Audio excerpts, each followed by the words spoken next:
कुछ टाइम पहले ना मैं एक टीचर से बात कर रहा था। वो जो टीचर है ना, वो बोर्ड एग्जाम के अंदर कॉपीज को चेक करते हैं। तो उन्होंने ना मुझे बहुत बड़ी रियलिटी बताई। रियलिटी ये है ना, इमेजिन करो दो स्टूडेंट है, दोनों के जो आंसर्स है ना आंसर कॉपी के अंदर सारे आंसर्स एकदम सेम है, बट एक जो स्टूडेंट है उसकी राइटिंग बहुत ज्यादा अच्छी है, जबकि जो दूसरा स्टूडेंट है उसकी राइटिंग बहुत ज्यादा बेकार है। तो 100% चांसेस हैं कि वो जो स्टूडेंट है ना जिसकी राइटिंग बहुत ज्यादा अच्छी है, उसके मार्क्स 5 से 10 नंबर ज्यादा आएंगे एज कंपेयर टू वो स्टूडेंट जिसकी राइटिंग बहुत ज्यादा बेकार है। सो हाय एवरीवन, मेरा नाम है Prashant, mentor of thousands of students. अच्छा, मुझे एक बात बहुत सच्चाई से बताना, आपने आज तक YouTube के अंदर बहुत सारी वीडियोस देखी होंगी हैंड राइटिंग को कैसे इंप्रूव करें, और आपने उन टेक्निक्स को फॉलो भी करा होगा। बट मैं आपको बताता हूँ 99% टेक्निक्स आप पे वर्क नहीं करी होंगी।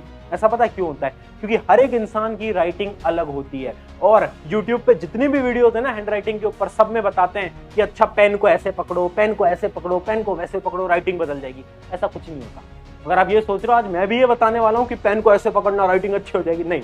आज हम साइकोलॉजिकल और साइंटिफिक कॉन्सेप्ट जानेंगे कि रियलिटी में क्या हम हमारी हैंड राइटिंग को इंप्रूव कर सकते हैं, और अगर हाँ तो वो क्या स्टेप्स हैं जिनको हम फॉलो करें कि अगले 7 दिन के अंदर हमारी राइटिंग बिल्कुल बदल जाए। और जब मैं बोल रहा हूं ना अगले 7 दिन, तो मतलब अगले 7 दिन, अगले 7 दिन इन स्टेप्स को फॉलो करोगे, राइटिंग एकदम चेंज हो जाएगी। और मैं बहुत सारे स्टूडेंट्स के साथ कर भी चुका हूं, और इस वीडियो के बाद आपकी राइटिंग भी बदलने वाली है। सबसे पहले जानते हैं कि 3 सबसे बड़ी मिस्टेक्स क्या हैं। अगर आपके साथ भी ये प्रॉब्लम हो रही है ना, इसका मतलब ये वीडियो आप ही के लिए है। देखो, पहली मिस्टेक बैड राइटिंग। अगर आपकी राइटिंग बहुत ज्यादा बेकार है, आज तरीका बता देंगे, टेंशन मत लो। दूसरी चीज, स्लो राइटिंग, बहुत बड़ी समस्या स्लो राइटिंग। बहुत सारे स्टूडेंट्स की सबसे बड़ी प्रॉब्लम है कि भैया हम बहुत धीरे धीरे लिखते हैं, जिससे कि हमारा जो पेपर है ना वो छूट जाता है। बहुत बार आपके साथ होता होगा। तीसरी प्रॉब्लम क्या है? एग्जाम के स्टार्टिंग में अच्छा लिखते हैं बट लास्ट में बेकार। और मुझे रियलिटी बताना आज कमेंट में, क्या ये तुम करते हो या नहीं करते हो? क्योंकि मेरे स्कूल के टाइम पे ना मेरे साथ तो बहुत बार होता था। होता क्या था ना कि मैं स्टार्ट में तो बहुत धीरे धीरे लिखता था, प्यार प्यार से लिखता था, बट जैसे जैसे टाइम कम बचता जाता था ना, मेरी राइटिंग भी डॉक्टर की तरह बन जाती थी, जो कि टीचर के समझ ही नहीं आती थी, जिस वजह से मेरे बहुत बार मार्क्स कटे हैं। क्योंकि उस समय पर मुझे कोई बताने वाला नहीं था कि अच्छा तेरी ये वाली प्रॉब्लम है तो ठीक है, इसका सोल्यूशन ये होगा। क्या ये तुम्हारे साथ होता है? अगर होता है तो अभी पहले कमेंट में लिख देना, हाँ यार ये तो होता है कि हम स्टार्टिंग में बहुत अच्छा लिखते हैं बट लास्ट में जाते जाते राइटिंग बुरी हो जाती है। ये जो तीनों प्रॉब्लम है ना, इन तीनों प्रॉब्लम के आज साइंटिफिक सॉल्यूशंस डालेंगे, और इनके जो सॉल्यूशंस है ना उनके 3 स्टेप हैं। आपको बस ये 3 स्टेप फॉलो करने, इन 3 स्टेप्स को फॉलो करोगे राइटिंग बिल्कुल बदल जाएगी। स्टेप नंबर 1 क्या है? स्टेप नंबर 1 है वार्म अप एक्सरसाइज। बहुत ध्यान से समझना। हैंड के वार्म अप एक्सरसाइजेस से मेरा ये मतलब है कि देखो, इमेजिन करो आपका एग्जाम है, चाहे आपका बोर्ड एग्जाम है, स्कूल लेवल एग्जाम है, कोई भी एग्जाम है, उस एग्जाम से 5 मिनट पहले एक रफ कॉपी उठानी है। इमेजिन करते हैं ये हमारी रफ कॉपी है, ठीक है, ये हमारी रफ कॉपी है। अब हमें क्या करना है ना, इस रफ कॉपी के अंदर केवल 30 सेकंड, हमारे केवल 30 सेकंड लगेंगे, और कुछ हमें वार्म अप एक्सरसाइजेस करनी है। वार्म अप एक्सरसाइजेस क्या होते हैं, ध्यान से देखना। कुछ लाइंस ऐसे बनाओ, कुछ लाइंस ऐसे बनाओ, कुछ लाइंस ऐसे बनाओ, उसके साथ साथ कुछ लाइंस ऐसे बनाओ, ऐसे बनाना है। ये क्या है? Warm up exercise. जब भी आपका एग्जाम स्टार्ट होने वाला है, उससे 5 से 10 मिनट पहले आपको ये वार्म अप एक्सरसाइज करनी है, केवल 30 से 40 सेकंड के लिए। अगर आपके स्कूल या फिर आपके कोचिंग के अंदर अलाउड है कि आप लास्ट पेज, जो आपका जो आंसर शीट का लास्ट पेज होता है, उसके ऊपर आप रफ कुछ लिख सकते हो, तो आपको क्या करना है, जैसे ही आपके हाथ में क्वेश्चन पेपर आए, उससे पहले जब आप अपना आंसर लिखने जा रहे हो, उससे पहले आपको ये वाली एक्सरसाइजेस करनी है। क्या एक्सरसाइज है? एक्सरसाइज नंबर 1 ये है, एक्सरसाइज नंबर 2 ये है, और एक्सरसाइज नंबर 3 ये है। केवल 30 से 40 सेकंड। बट ये क्यों करवा रहे हो आप हमें? इसका साइंटिफिक रीजन क्या है? तो चलो जानते हैं इसका साइंटिफिक रीजन। ध्यान से सुनना। साइंटिफिकली यहाँ हो क्या रहा है ना, कि सबसे बड़ी प्रॉब्लम आपकी ये है ना कि आपको एग्जाम के स्टार्टिंग में स्लो लिखना पड़ता है। पता है वो क्यों स्लो लिखना पड़ता है? वो आपको इसलिए लिखना पड़ता है क्योंकि उस समय पर हमारा ब्रेन और हैंड कोऑर्डिनेशन अच्छा नहीं होता। बट अगर आप अपने एग्जाम को लिखने से पहले ये एक्सरसाइजेस कर लोगे, तो इससे हो क्या रहा है ना, आपको जो ब्रेन और हैंड कोऑर्डिनेशन है वो बन रहा है। इन दोनों के बीच में एक लिंक आ गया है, जिससे कि आप अपने एग्जाम को स्टार्टिंग से ही बहुत तेज स्पीड के अंदर लिख पाओगे। तो ये तो है हमारा स्टेप नंबर 1। अगर आप इस स्टेप को फॉलो करते हो, तो वो जो आपकी प्रॉब्लम है ना कि आप एग्जाम के स्टार्टिंग में स्लो लिखते हो, वो वाली प्रॉब्लम तो आपकी खत्म हो जाएगी। अब बात करते हैं हमारी प्रॉब्लम नंबर 2। सेकंड प्रॉब्लम क्या है कि भैया हमारी तो राइटिंग ही बहुत बेकार है, हम तो बहुत ही गंदा लिखते हैं। तो पता है तुम गंदा क्यों लिखते हो? क्योंकि तुमने कभी खुद की राइटिंग को एनालाइज नहीं करा। समझ रहे हो मेरी बात? हम क्या करते हैं ना, हम दूसरों की वीडियोस देखते हैं बट हम खुद की राइटिंग को एनालाइज नहीं करते। मैंने आज तक लाखों बच्चों को मेंटोर करा है, और मैंने लाखों बच्चों की राइटिंग भी देखी है, और मैंने देखा है कि यार मेजरली स्टूडेंट्स की राइटिंग इसलिए बेकार होती है क्योंकि वो अपनी राइटिंग को एनालाइज नहीं करते। बट मैंने हर एक स्टूडेंट की राइटिंग को एनालाइज करा और मुझे पता चली 5 मिस्टेक्स।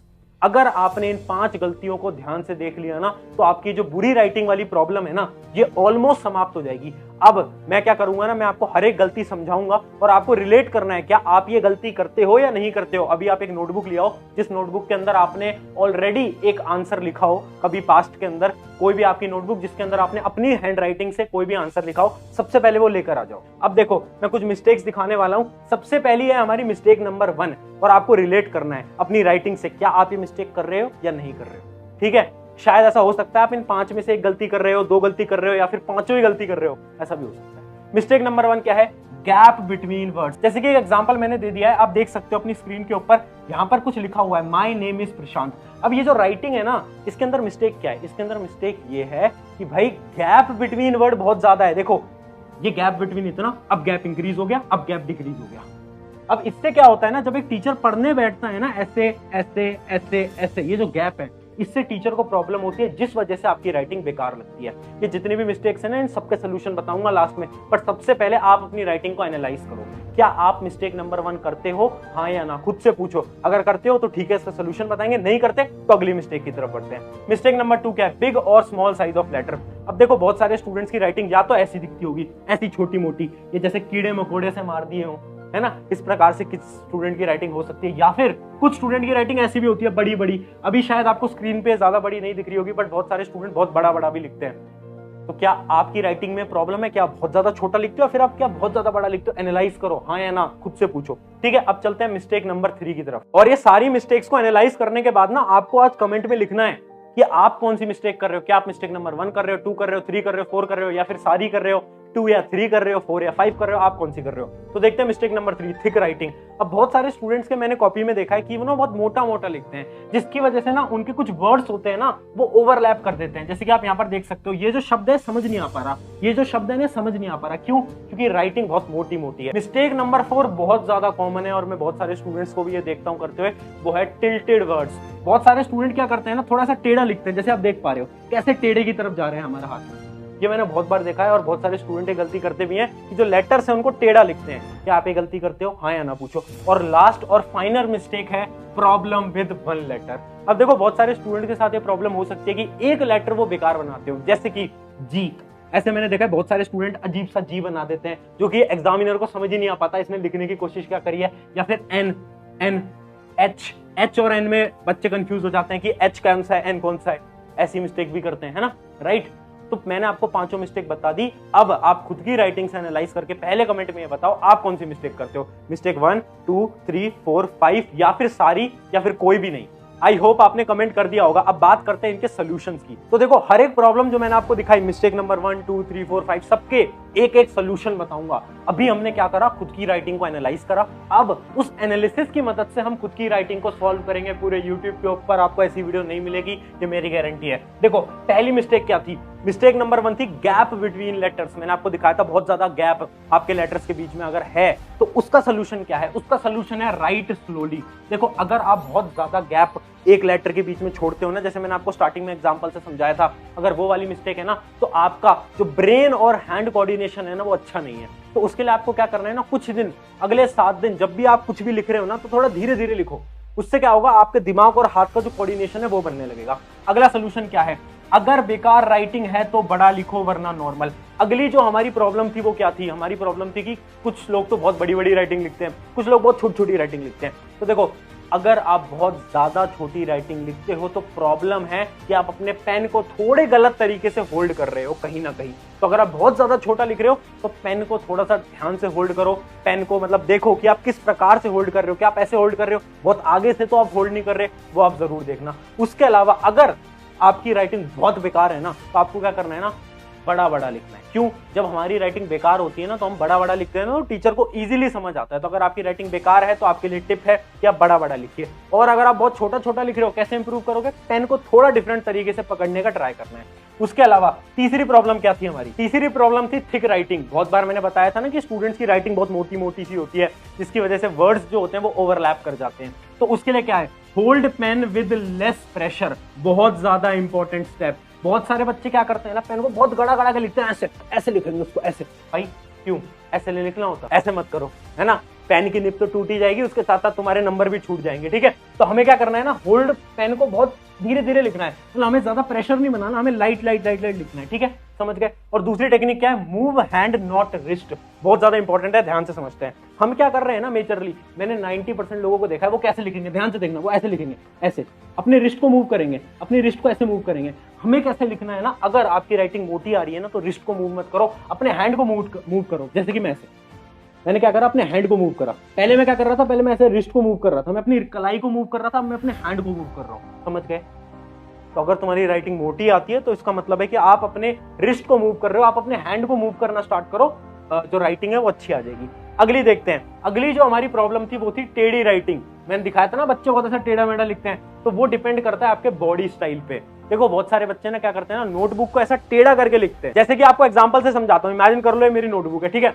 तो मैं क्या करता था ना, मैं भी करता था वैसे तो बेसिकली अपने टाइम पे, कि मैं थोड़ा सा नोटबुक ऐसे टेढ़ा लिखता था, ऐसे टेढ़ा करता था और फिर लिखता था, है ना। बट मेरी राइटिंग सीधी आती थी। बट हो सकता है कि आप जो अपनी बॉडी है ना उसको थोड़ा ज्यादा टेढ़ा कर रहे हो, जिस वजह से आपकी राइटिंग और ज्यादा टेढ़ी आ रही है। तो अगर आप भी टेढ़ा लिखते हो तो इसका मतलब है कि भाई ध्यान रखो, अपने बॉडी स्टाइल को सही करो। जो आप लिख रहे हो तो थोड़ा सीधा बैठ के लिखना स्टार्ट करो। अगली प्रॉब्लम क्या है, अगली प्रॉब्लम थी हमारी कि एक लेटर जो है ना उसमें कोई प्रॉब्लम है। जैसे कि मैंने आपको एग्जांपल से समझाया था, GH W, कोई भी एक लेटर हो सकता है जो कि आप अच्छा नहीं लिख पाते, उसका कोई सोल्यूशन नहीं है लॉजिकली, उसका सिर्फ एक सोल्यूशन है जो है प्रैक्टिस मोर एंड मोर। तो जितनी भी आपकी प्रॉब्लम्स थी सबके मैंने एक एक करके सोल्यूशन आपको बहुत डिटेल के अंदर समझा दिए हैं। अब बात करते हैं हमारी थर्ड स्टेप के। दो स्टेप मैंने आपको बता दिया, पहले स्टेप क्या था, वार्म अप करा, दूसरे में क्या करा, हमने हमारी मिस्टेक्स को एनालाइज करा, उसका सोल्यूशन निकाला। अब स्टेप नंबर 3 है इंप्रूव स्पीड। अब हमें ना हमारी स्पीड इंक्रीज करनी है, तो स्पीड इंक्रीज करने के लिए हम एक टेक्निक को फॉलो करने वाले हैं जो कि साइंटिफिक टेक्निक है, उसका नाम है एयर राइटिंग। एयर राइटिंग क्या होती है, इसके लिए कॉपी पेन की जरूरत नहीं पड़ती। आपको क्या करना है ना, जब भी आप कभी भी फ्री बैठे हो, इमेजिन करो आप अपने दोस्त के स्कूटी के पीछे बैठे हो, तो आपको कुछ नहीं करना है, आपको इमेजिन करना है आपकी फिंगर जो है वो पेन है और आपको अपना नाम लिखना है। जैसे मेरा नाम प्रशांत है, तो मैं ऐसे एयर के अंदर अपना नाम लिखूंगा। अभी ट्राई करो तुम सब भी, आपका कुछ भी नाम हो सकता है, आपका नाम रोहित है, तो देखो ऐसे मैंने रोहित लिख दिया। तो आपको ट्राई करना है, उससे क्या होता है ना, आपका जो हैंड और ब्रेन कोऑर्डिनेशन है वो और ज्यादा इंक्रीज होगा और एग्जाम के अंदर आपकी जो स्पीड है वो इंक्रीज होगी। इसको बोलते हैं एयर राइटिंग। और दूसरा स्टेप मैं आपको समझा चुका हूं, मूव हैंड नॉट रिस्ट। अगर आपकी राइटिंग स्लो है, इसका मतलब आप रिस्ट का ज्यादा मूवमेंट कर रहे हो। आप क्या करो, अपने हाथ का मूवमेंट करो। अगर आप अपने हाथ का मूवमेंट करोगे तो आपकी राइटिंग तेज हो सकती है। तो अगर स्पीड तेज करनी है, 2 स्टेप हैं, बस इनको फॉलो कर लेना, स्पीड भी तेज हो जाएगी। तो देखो मैंने आपको 3 स्टेप बताए, अगर आपने इन 3 स्टेप को फॉलो करा, राइटिंग 100% इंप्रूव होगी। ये मैंने कोई बेसिक वीडियो नहीं बनाई, ये मैंने बहुत साइंटिफिक आपको फिनोमिना समझाए हैं। अगर आपको वीडियो अच्छी लगी, मैं ये तो नहीं कहूंगा इस चैनल को सब्सक्राइब करो, वो आपकी मर्जी है, बट मैं एक चीज बोलूंगा, अपने एक मित्र के साथ, एक दोस्त के साथ इस वीडियो को शेयर कर दो। उससे क्या होगा ना यार, उसकी भी मदद हो जाएगी और शायद उसके भी जो एग्जाम्स आने वाले हैं उसमें उसके मार्क्स बहुत ज्यादा अच्छे हो जाएंगे। ठीक है, तो इस वीडियो को जरूर शेयर कर देना और कमेंट में जरूर बताना आप उन 5 मिस्टेक में से कौन सी मिस्टेक कर रहे हो। शुक्रिया एवरीवन, मेरा नाम है विशाल।